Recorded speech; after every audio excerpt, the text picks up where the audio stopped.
नमस्कार दोस्तों, मैं एक सारमी चंद्रशेखर उगले आपका अपने शेयर मार्केट यूट्यूब चैनल स्वागत करता हूं। हम देखेंगे निफ्टी और बैंक निफ्टी के अनिश्चित आज की बैंक निफ्टी की एक्सपायरी कल है। निफ्टी की एक्सपायरी आज के बैंक निफ्टी की एक्सपायरी बिल्कुल बोरिंग रही और निफ्टी में कुछ तो मूवमेंट दी जो बायर्स के लिए थी, बैंक निफ्टी बिल्कुल ही आज सेलर्स के लिए थी। आज मार्केट नेग्लिजिबल पॉजिटिव और नेगेटिव कुछ इंडेक्स रहा है। अगर सबसे ज्यादा अगर देखोगे तो आईटी, पीएसयू बैंक और मेटल मीडिया सेक्टर जो है वो ज्यादा नेगेटिव रहे। बाकी स्मॉल कैप और मिड कैप भी नेग्लिजिबल पॉजिटिव रहे। तो कोई ज्यादा नेगेटिव और पॉजिटिव क्लोजिंग नहीं दी अगर आईटी, मीडिया और पीएसयू बैंक को छोड़ के। तो ये था गैप अप ओपन हुआ था निफ्टी।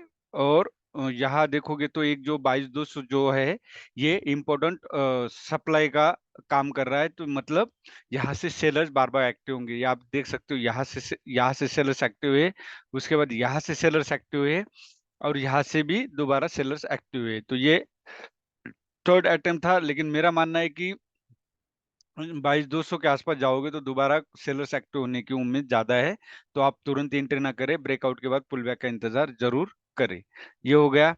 और अगर 22,090 ब्रेक करते हैं तो आप डाउन साइड ट्रेड कर सकते हो। 22,155 अगर ब्रेक करता है तो आप ट्रेड करोगे तो आपको सबसे पहले तो ये 22,180 मतलब 30 पॉइंट भी नहीं मिलेंगे। फर्स्ट टारगेट होगा और 22,200 सेकंड टारगेट होगा। तो जरूर नहीं कि इसको ब्रेक कर पाए। तो मेरा मानना है कि आप 22,200 का ब्रेक का इंतजार करें। ये हो गया। अब सीधा ही हम 5 मिनट में चलेंगे। आप यहाँ एक चीज आप यहाँ देख सकते हो कि ये कंसोलिडेशन में फंसा हुआ है, एक स्प्रिंग की तरह तैयार हुआ है। अगर 22,200 ब्रेक करते हैं तो हमें एक अप साइड अच्छी मूवमेंट देखने को मिल सकती है। क्योंकि अगर आप एफआईडीआई की बाइंग देखोगे तो 2022 के बाद बहुत ज्यादा इस महीने में खरीदारी हुई है, जो तकरीबन 53,000 करोड़ की बाइंग हुई है। फिर भी मार्केट जो स्टेटमेंट आए उसकी वजह से थोड़ा सा कंसोलिडेशन में है। लेकिन मेरा मानना जो अभी दिख रहा है वो मार्केट अपसाइड ब्रेक होने की उम्मीद है। अब 5 मिनट अगर आप देखोगे तो ये जो हैमर स्टार कैंडल, उसके बाद हैमर थी, उस हैमर के ऊपर अगर बाय करते छोटा सा स्टॉप लॉस होता तो भी एक मूवमेंट मिलता। लेकिन मैंने इसके ऊपर बाय दिया था सेफ्टी क्यों, क्योंकि यहाँ एक छोटी सी स्प्रिंग बनी थी जिसको हम बोल सकते हैं रैली बेस, एक बेस बना था, इस बेस के ऊपर मैंने बाय दिया था। तो यहाँ भी आपको कुछ तो पॉइंट मिले होंगे। उसके बाद यहाँ देख सकते हो जो प्रीवियस यहाँ से सेलर्स एक्टिव हुए थे, तो समझ लो मार्केट मार्केट हिस्ट्री रिपीट करता है। मतलब प्रीवियसली जहाँ से सेलर्स एक्टिव हुए वही दोबारा सेलर्स एक्टिव हुए थे। तो ये जो स्टार कैंडल है इसके नीचे हम,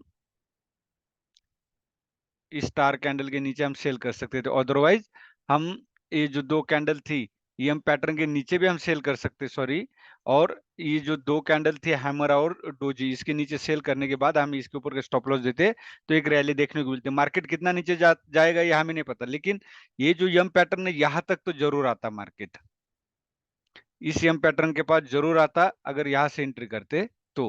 लेकिन इस एम पैटर्न ब्रेक करने के बाद अगर फिर ब्रेकआउट देता तो आपका स्टॉप लॉस थोड़ा सा बढ़ जाता है। हमेशा एंट्री बेहद इंपॉर्टेंट है। मैं अपने एक्सपीरियंस से इतना तो मुझे पता चल गया कि एंट्री करना कहाँ पे। अगर आपको बाय साइड एंट्री करनी है तो आपको, या जहां से प्रीवियसली बायर्स एक्टिव हुई है इस पॉइंट से, तो आपको यहाँ से बाय करना है। अगर आपको सेल एंट्री करनी है तो आप यहाँ से करना है। अगर यहाँ से सेल करने की नौबत आई तो आप पुल बैक का इंतजार करना है। बिना पुल बैक के एंट्री नहीं करना, क्योंकि मार्केट कहाँ से दोबारा वापस आएगा ये पता नहीं है। ये हो गया। अब आपको पता चल गया कि एंट्री कहाँ पे थी। तो ये दो एंट्री सेल साइड थी। उसके बाद अब कल के लिए मैंने बता दिया 22,090 और 22,155, लेकिन 22,155 थोड़ा सा रिस्क रहेगा क्योंकि टारगेट बहुत छोटा है अपसाइड। ये हो गया निफ्टी का। अब बैंक निफ्टी, बैंक निफ्टी में सेम स्प्रिंग तैयार हुई है। एक नियरेस्ट स्विंग हाई जो था उसको ब्रेक करने के बाद मार्केट 3 दिन सस्टेन रहा है। लेकिन ये 47,000 ब्रेक करना बेहद जरूरी। अगर ये ब्रेक होता है तो हमें एक अच्छी मूवमेंट मिलेगी। 46,680 अगर ब्रेक करता है, नोट कर लीजिए, तो हमें 46,530 देखने को मिलेगा और आप साइड 47,000 ही। 5 मिनट में हमें हम यह देखेंगे कि जो पूरे दिन मार्केट ने यहाँ से जो बेस बनाया, जो ओपनिंग जो रेंज थी, ओपनिंग पॉइंट था, वहां तक आने में पूरा दिन बीत गया समझो।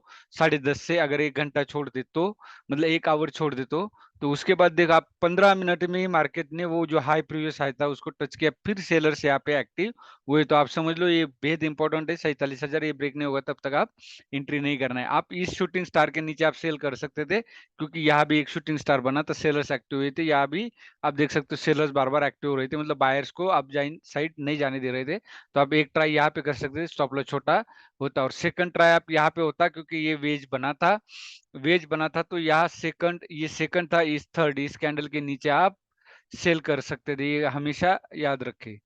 यहाँ पे ये स्टॉप लॉस होता और इसके नीचे आप सेल करते, आपको एक अच्छी मूवमेंट देखने को मिलती।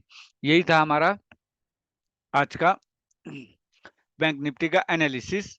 पॉइंट मैंने बता दिया, 47,000 और 46,680, फर्स्ट टारगेट 46,530। यही है निफ्टी और बैंक निफ्टी का एनालिसिस। वीडियो अच्छा लगे तो लाइक शेयर और सब्सक्राइब जरूर कीजिए। धन्यवाद। जय हिंद, जय भारत।